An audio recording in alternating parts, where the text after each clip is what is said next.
national attention, so he gets released immediately. The national defense team demands the release of Rashid NINI. This is very bad for Morocco, and as a transition to the speech of my friend Omar, I will say that this case goes beyond Morocco. Who's Morocco for the United States? A small country. Well, Tunisia was even smaller. And see what Tunisia, what the brave Tunisian people, what Bouazizi has created. Something can start from scratch, from a small thing, and create an international upheaval. I hope Mr. NINI is not the second Bouazizi. But if he has to, he will, and he has stated it. He's not afraid. As you can see in his statement, he's happy to give his freedom and his life, even his life, for his cause. And we finally call in on His Majesty the King of Morocco to order his release immediately. And thank you very much.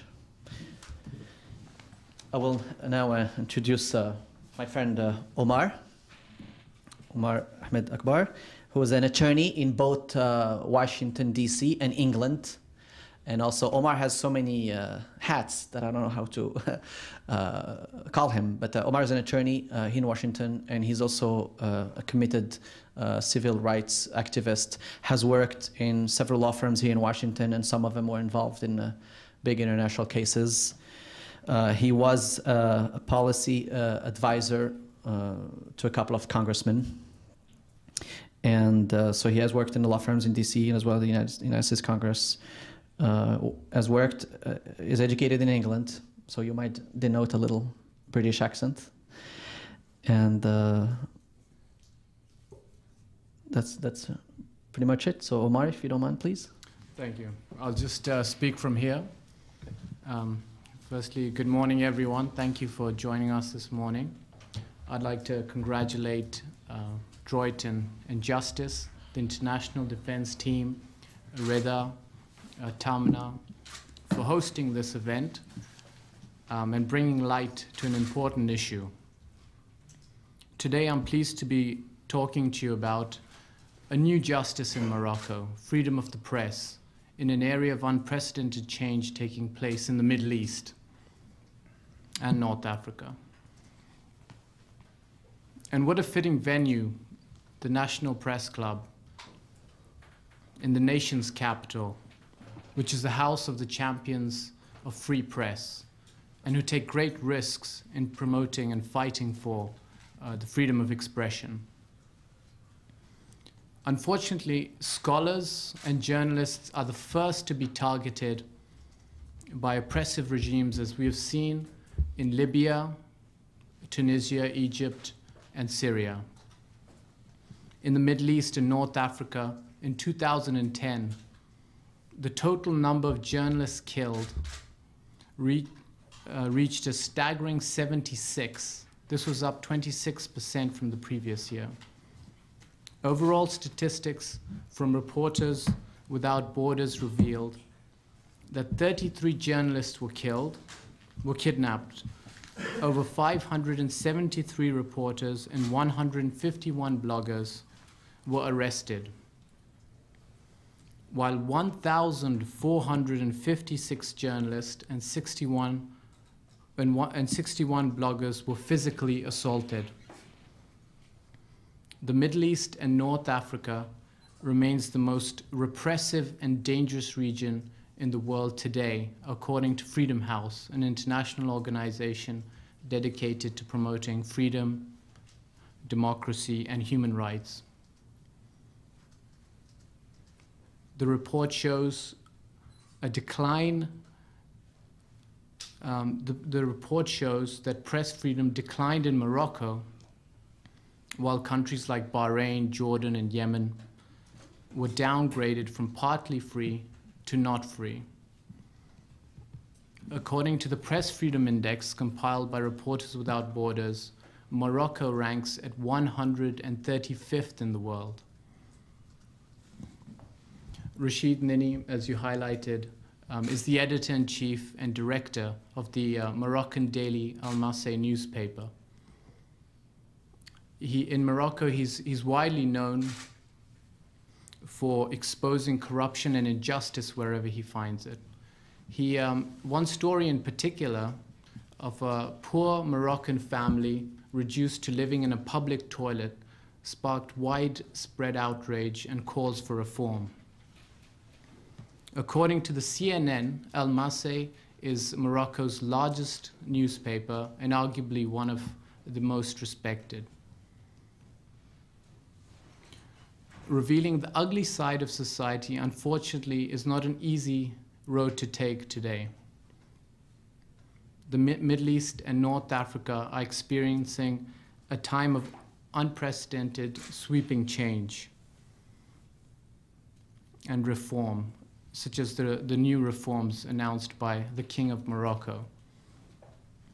At times like this, polemical figures such as Mr. NINI become the flashpoints of controversy. Rashid NINI's arrest and conviction for materials he published in his newspaper has been seen by some as a blow to the freedom of press. Amnesty International believes that Mr. NINI is being targeted for his media criticism of Moroccan authorities and considers him a prisoner of conscience. In a recent statement, Deputy Assistant Secretary for Near East Affairs Tamara Witz explains, "We are closely monitoring the record of the arrest of Mr. NINI. This case is a test for Moroccan authorities and their willingness to implement reform." As President Obama said in his recent address to the Arab world, we here in the United States support a set of universal rights, those that include free speech and the rule of law. Working as an attorney here in Washington, D.C., in many of my own cases, clients have come to me who have escaped oppressive regimes in which they were persecuted because of their beliefs or expression and were successfully able to find a refuge and sanctuary here in the United States. The concept of justice and fair play are paramount in the United States and are ensured in the United States Constitution. Free speech and freedom of the press are guaranteed in the First Amendment. Our founding fathers like Thomas Jefferson were strong advocates of freedom of the press. In a letter dated 1786, Jefferson wrote, "Our liberty depends on the freedom of press." In another letter, Jefferson wrote, "The only security of all is in a free press. The force of public opinion cannot be resisted when permitted freely to be expressed. The agitation it produces must be submitted to. It is necessary to keep the waters pure." Jefferson went on to say something that concerns freedom of the press in the Muslim world today. He said, "Were it left to me to decide whether to have a government without newspapers or newspapers without government, I wouldn't hesitate for a moment but to choose the latter." Think about that. That's a very powerful statement. Fair play and justice, or as they say in Arabic, adl, is also crucial to Islamic societies. In fact, it is so important in Islam that one of the names of God in Islam is derived from the Arabic word for justice, al-adl. Have Muslim rulers forgotten this most important of the 99 names of God? Justice is a supreme virtue in Islam, but all they see when they look around them is injustice. Put yourself in the shoes of an ordinary Muslim, whether in Casablanca, Karachi, or Kabul. He finds it almost impossible to feed and educate his family. Worse, he can be picked up at any time by corrupt security officials who can make his life a living hell.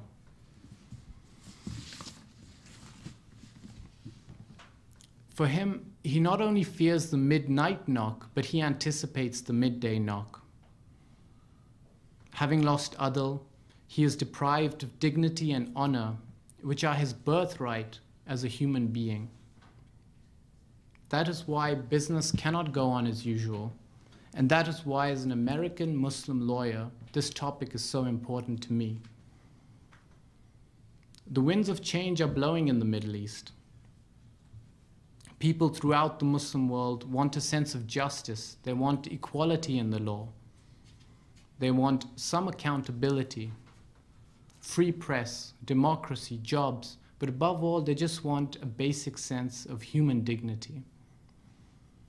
A new generation has emerged. They have made their voices clear and said enough is enough. History has shown us that those in authority have not fared well when they have neglected to hear the calls of their people.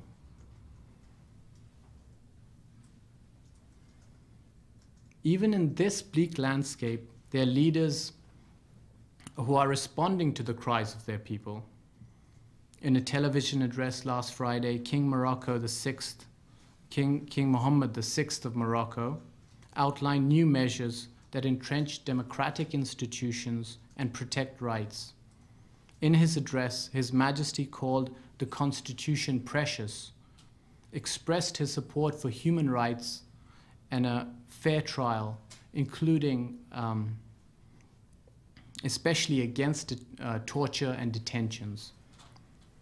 He went on to state, and I quote, "We need to guarantee freedom of expression.